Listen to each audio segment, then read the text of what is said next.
ចិនឲ្យកម្ពុជាថៃ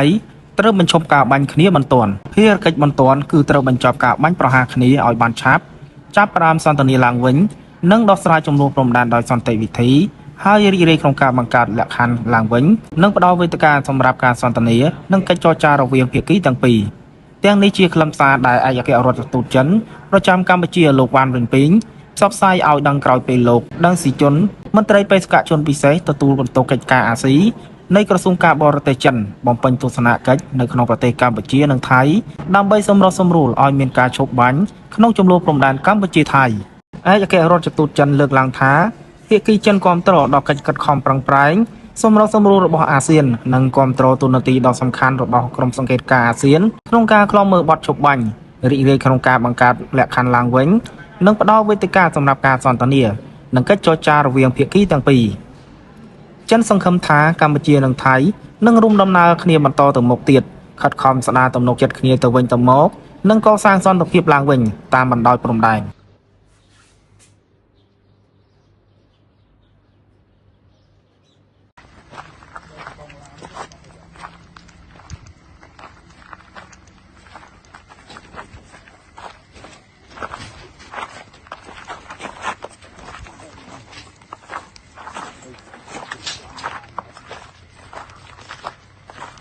ចូលមកពីរាប់បីគ្រាប់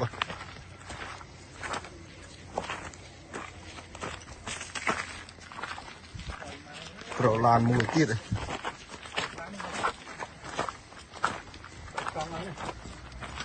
អត់ដៃកង់មើលទៅកង់ទៅហើយកង់ទៅដាក់ហើយកង់ទៅហើយបាទទៅកង់អត់អីទេកង់អត់អីទេលីបាត់ឡាវិញលីអញ្ចឹងឡាននេះមិនដល់វាមិនពេលនេះមិនដល់ទេឡានមកក្រោយឡានវាបើកមកស្មាច់ឡានបើកមកក្រោយទេ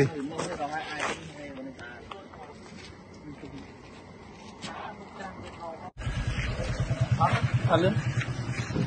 អត់ឡានទៅលឿនទៀត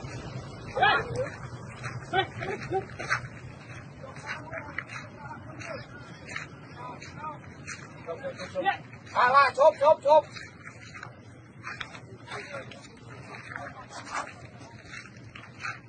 kia một tí này cực kỳ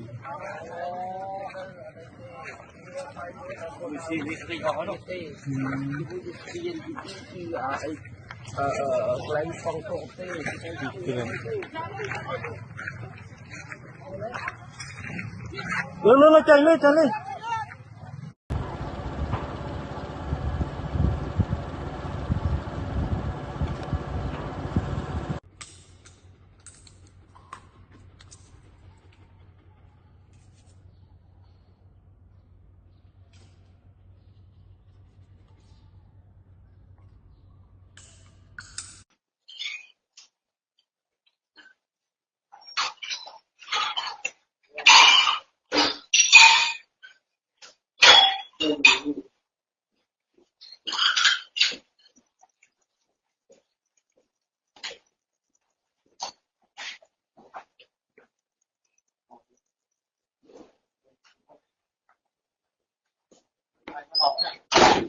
nó phải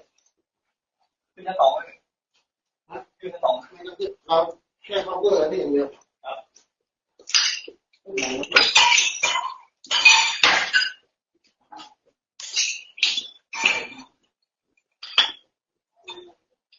luôn